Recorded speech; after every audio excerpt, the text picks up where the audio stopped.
Jesus face to face. This is our little series. The springboard is if you've ever seen a boxing poster of an upcoming match, right? They've got the guys faced off, nose to nose, ready to go at it, or sometimes on TV they'll show them getting weighed, right? And they're, let me at him. And so this idea of face to face is going to be a battle here, right? The first week we looked at Jesus face to face with Satan and he KO'd him, right? He knocked him out.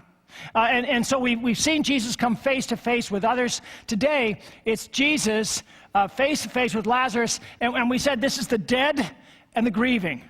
He's coming face to face with the dead and the grieving. I know some of you maybe weren't here last week, but last week we looked at Jesus face to face with the broken. And the aha I had going into that message was that the story there began at John 9, and right at the end of John 8, the scribes and Pharisees were picking up stones to kill Jesus because he claimed to be God.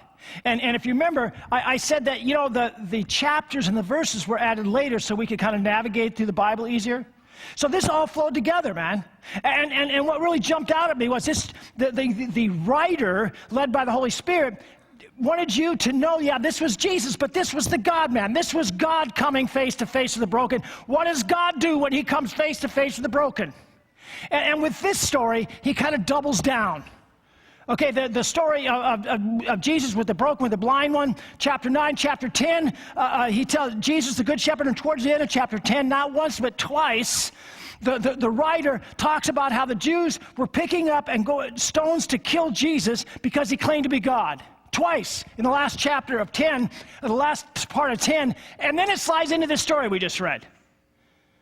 So he almost doubles down.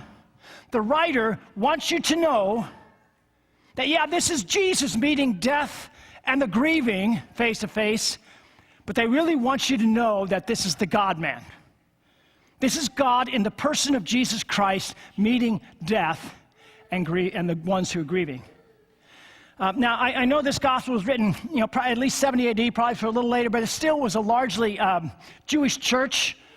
So if you were a Jew and you thought about God meeting death, you thought about the Old Testament stuff. Like, if you came in contact with a dead animal, you were unclean for a day and you had to go take a bath and wash your clothes, and you still weren't clean until the evening. God of the living had anything to do with death, right? Or if you came in touch with a dead person, you were unclean for a week, man. And you had to have 2 ceremonial washings during that time. And then you could come into the presence again. You'd come worship. So this is going to turn things on its head, because now God is going to come in the presence of death. And we'll see what happens, okay?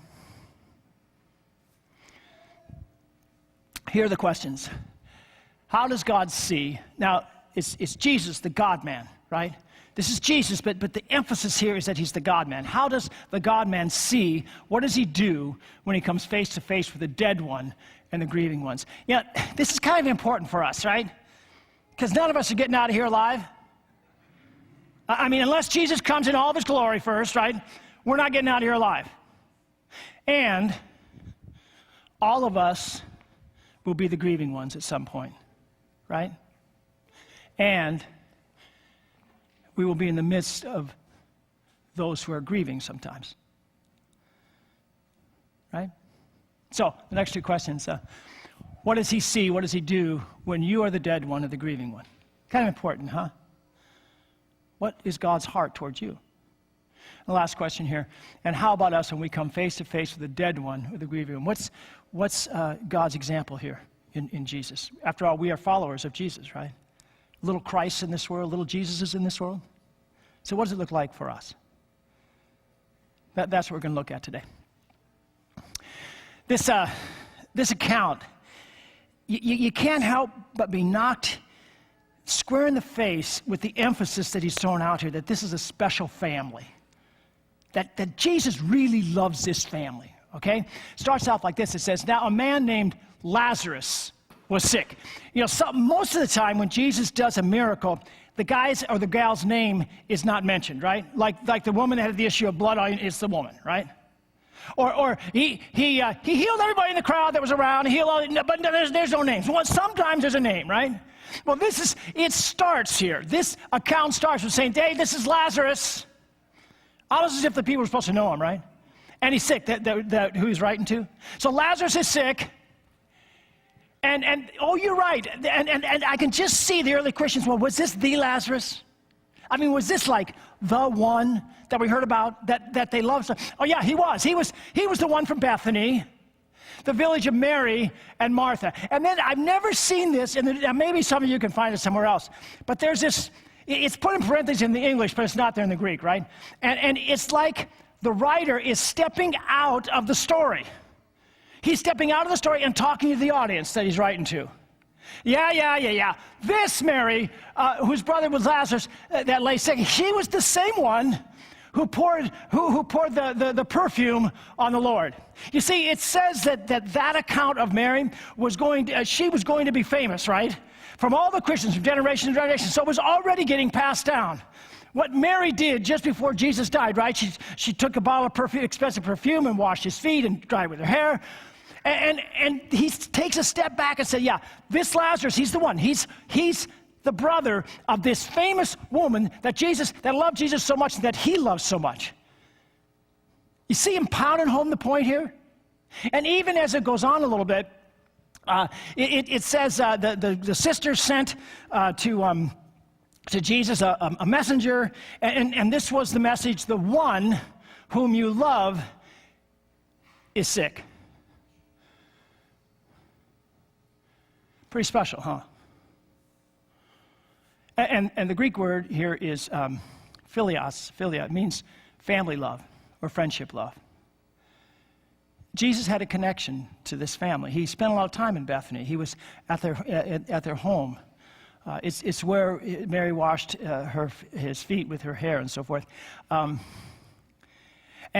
the only message they sent is, hey, this one whom you love like a brother, he's sick. And just a little while later, again, the writer kind of steps out and he says, now Jesus loved, and it names all three of them. Do you see the emphasis here? Now, Jesus loved Martha and her sister, and it says Mary, and Lazarus. There was a special tie here. And the word used for love here is agape.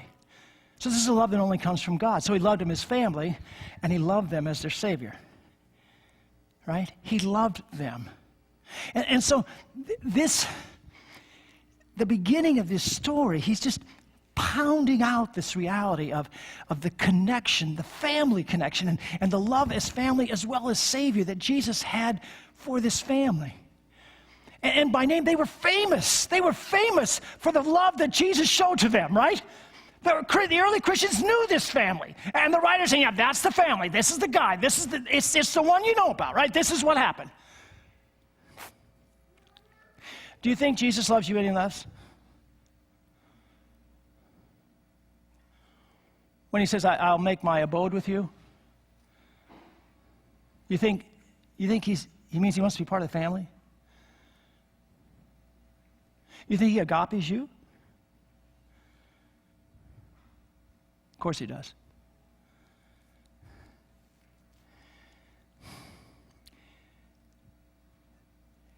This love is the overarching reality of the story. And yet, and what I call riddles in the dark is juxtaposed against it. But this awesome love is juxtaposed. It's set. You like that word? It just kind of flew into my head. It means set apart, right? Set against, right? It's set against riddles in the dark. I know that maybe all of you haven't watched the Lord of the Rings, with Gandalf and so on. But there's this one scene with Gandalf, and he's trying to figure this out, right? He's really in he's deep thought, and he's got his pipe out, and it's a dark scene, right? The filmmaker did a great job. And so he's sitting there in heavy, heavy thought, and the smoke is circling around him, right? And you just see these great question mark and over a huge reality that he's trying to figure out, right? And in fact, somebody tries to talk to him, and he doesn't even hear him. And his comment is riddles in the dark. Riddles in the dark. I think that this awesome love of Jesus in this story, in this account, is set against riddles in the dark. Let me show what I mean. Lord, the one you love is sick. Now remember, the writer really wants us to know that Jesus is true God here, right?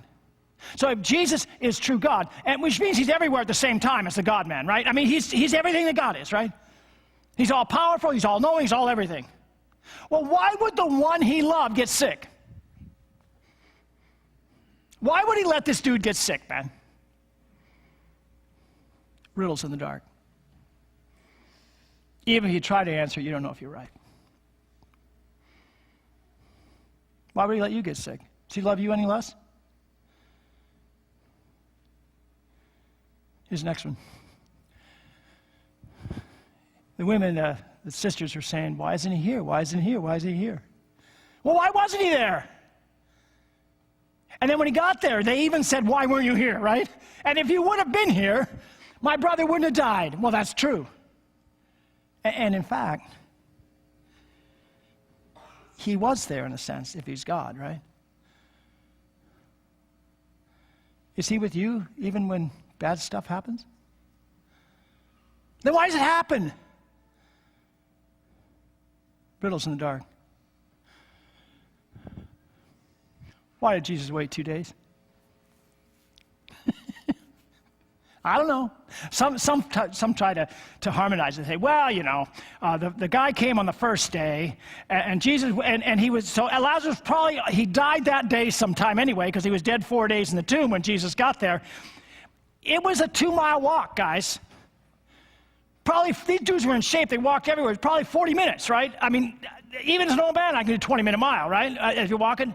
So it was 40 minutes away. Why didn't he come? Riddles in the dark. Here's the last one.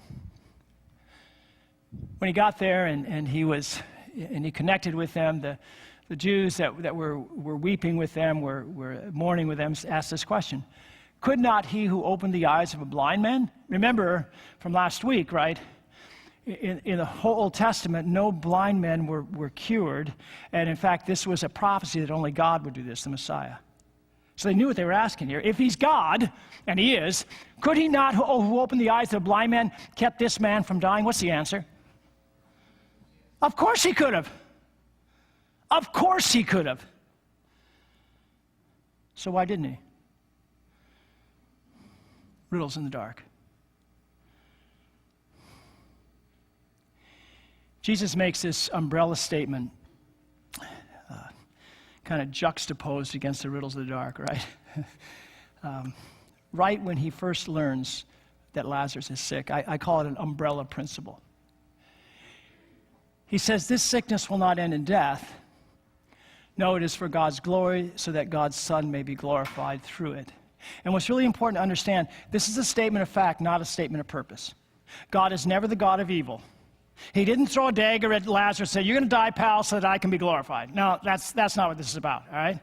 This is rather an umbrella principle that all evil in our lives and in this all of our brokenness, everything that comes about in our world because of sin, even our death, all of it will be reflected in the glory of Christ. And the glory of Christ is not him saying, Shazam, look how powerful I am. It's how he lays down his life for us on the cross and rises again on Easter morning for us. Just before Jesus went to the way of the cross, you have this thing called the high priestly prayer. And he's praying to God that his name might be glorified. That God's and God says, the Father says, my name has been glorified, and I will glorify it again. And Jesus is on the way to the cross. That's where his glory is. If you're a parent, because lots of times we think we can't relate to this stuff, right? If you're a parent, and maybe guys, all right, because I'm a guy, I have my emotions, right? When each one of my kids were born, all right, but especially my first one, Sarah Jane, when she was born, and I had her in my arms, I was looking for a brick wall to run through for her, right? You want to lay down your life. It's like your glory to lay down your life for your kids. Isn't that right? Now, if we can connect with that, how much more the love of God for you in Jesus Christ? It is His glory to go the way of the cross, and everything will be conquered in His glory. See, that's what this is. It's not a statement of purpose, but a fact. And it's the umbrella principle against all of the riddles in the dark, answers that we'll never know, that we can never figure out. There's a famous Christian once that talked about the Deus abscondicus. That's a Latin term. And it can sound, get this, Deus abscondicus, right? That's kind of how it's supposed to be pronounced, right? And it means the hidden will of God. And what this Christian wrote was, if we try to figure out the hidden will of God, if we try to figure out the riddles in the dark, especially when we're confronted with brokenness and grief and death, it's very dangerous. We'll end up nowhere but in the ditch. It's not where the answers are found. The answer is found in this umbrella principle. Everything will be subsumed under the glory of Christ, and His glory is a cross. It's His servanthood. It's His agape love. It's His absolute, complete ocean of love and grace that He pours down upon us and what He's done for us. That's the place to go. So, go ahead. What do the grieving ones need? They need to know, read these two with me, okay? They need to see and know His grace, His love, His mercy, His glory. They do not need to try to figure out the riddles in the dark. You got it? Now, if you're in the presence of someone who's grieving, please don't tell them not to try to figure it out. Just listen to them, right? We bring our presence first. We listen to them. But on the other hand, please don't bring a mind and a heart that tries to tell them what it's all about, try to figure it out for them. Because you can't. You can only bring the love of Jesus. This goes on. Here we go. They need to see and know His attending, heartfelt, empathetic, personal presence. I love this word, attending. Have you ever done this with kids? Little kids. Most people, they talk to them from way up here, or they kind of walk by them and they're talking. But if you really attend them, if you kneel down, right, you get eye to eye, like they're the only person in the world, you'd be amazed at what they'll say to you. It's called attending, yeah. My daughter, her birthday, she's 32 today, right? And I have a story with each of my kids that I tell. She's in Hungary, and I tried to wait to the last minute because I didn't want to call her when I was at home this morning because I was rushing around trying to get here. And so finally when I had a few minutes, just when I could attend her alone, I FaceTimed her, right? And of course I told her the story and all those things. She's in Hungary, she's got 3 little kids, they were going crazy. But she said, Daddy, why are you calling me? You got to get ready for church. And I said, no. This is the time I have so I can just focus on you. That's what somebody who's grieving needs. Not that she's grieving right now, right? But they need someone to attend to them in a heartfelt, empathetic, personal presence. That's what Jesus does in this story. We'll see this, and for you. Here's the next one. They need to feel His touch and hear His voice. Okay. They need the testimony of Jesus to touch their hearts. They need to see His victory as He comes face to face with the dead one. And they need to be called to a personal faith relationship with Jesus. Let's see how He does this in the story. Okay? Go ahead. So they send this messenger to Jesus, and the one you love is sick. He waits around a couple days, but he does go to them, right? An act of love. In fact, the disciples don't want to go to him because they know that the Jews are trying to kill him. Those who are in leadership positions, they're trying to kill him. In fact, Thomas says in this story, he says, well, let's go and die with him. That's what he says. So Jesus, make no mistake, just the idea of going there was out of great love. All right? Jesus goes with them. Right? And when he gets there, he's talking to Martha and then Mary, and then you have these amazing statements. In the original, it's more like, it's like this. He groaned in spirit. Have you ever hurt that much for somebody? Where you groaned inside of yourself? That's what the words mean, all right? And then it says, and he troubled himself. Literally, he shook. He was so empathetic to what they were experiencing, this grief, that his very soul groaned inside of him. And I remember I knew a young guy in Denver, and he got so upset in his grief once, he literally shook. Have you ever seen that? I mean, this was not a fake. It wasn't a sham. It wasn't Jesus like doing his thing. He was there, man. He stepped into their very souls. He hurt with them. Do you think he'd do any less with you? And finally, it says this. It says, he wept. Again, not a fake, not a sham. In fact, in the original, the word used for wept, it's not like out loud, but it's like silent tears from the soul coming down his cheeks. Do you think he does that for you?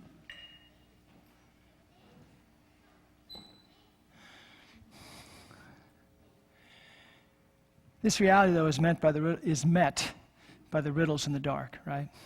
First, with Martha, the first sister he sees, she says to him, Lord, if you had been here, my brother would not have died.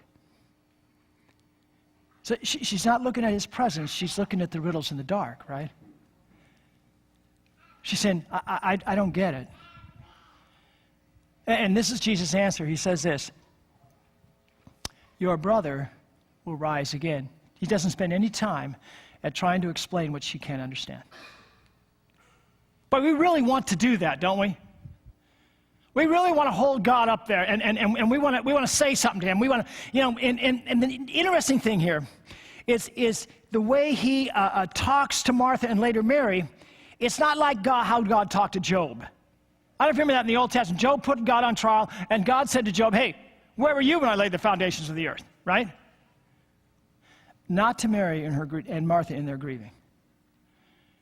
He just touches them with that grace they need to be touched with.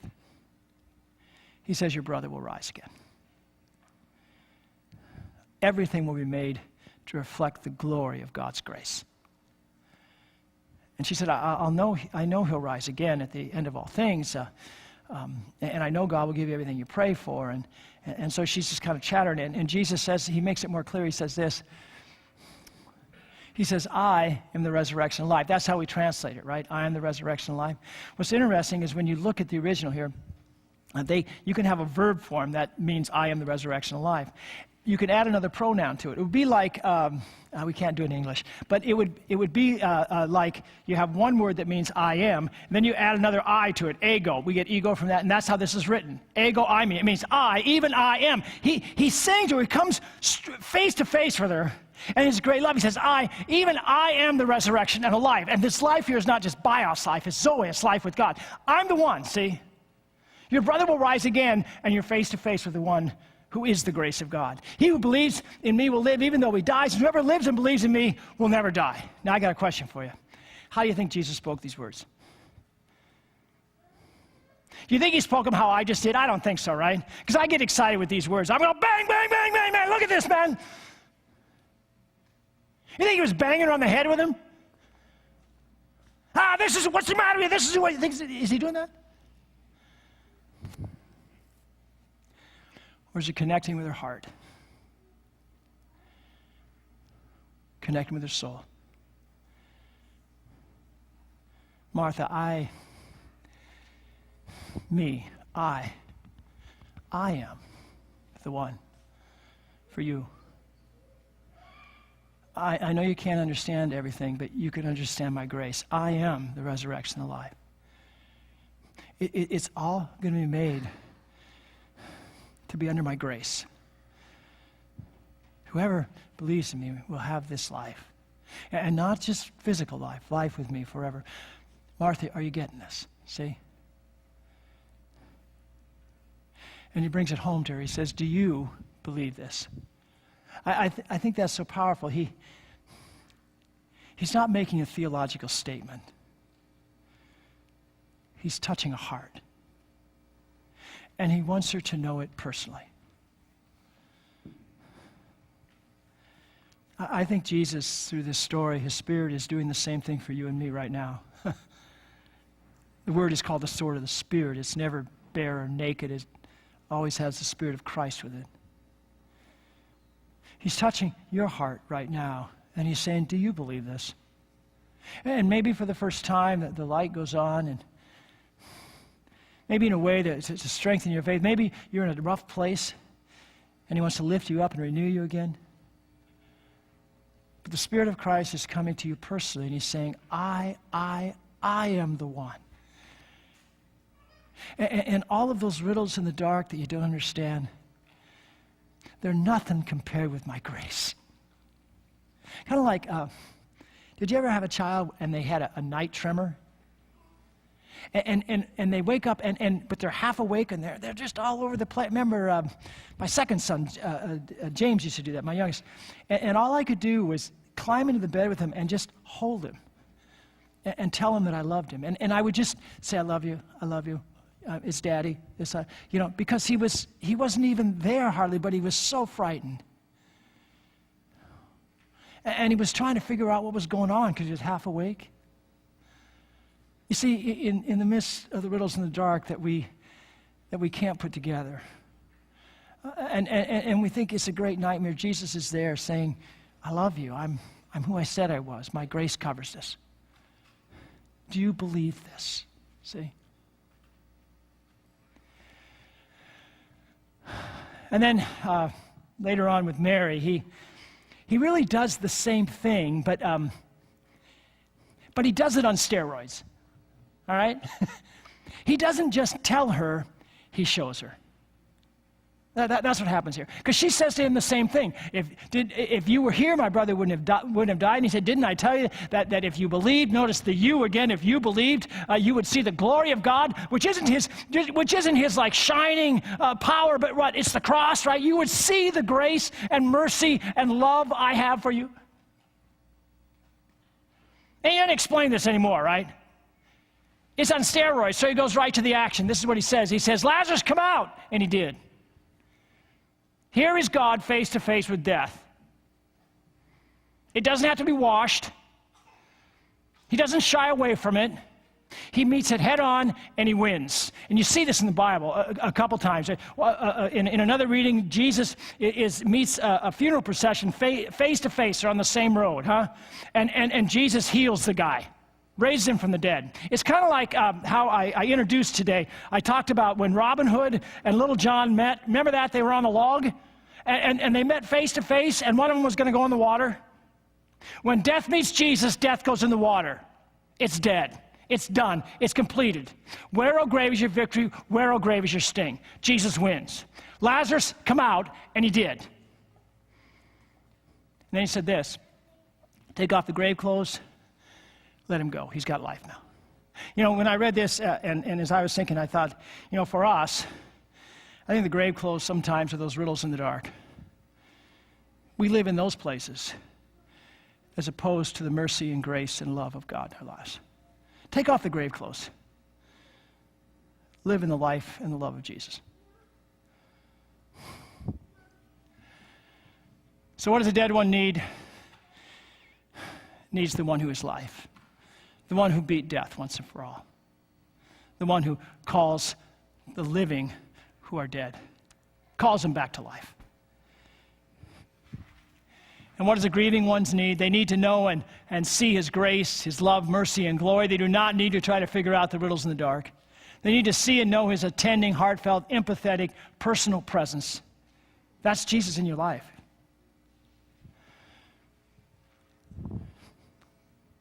They need to feel his touch and hear his voice.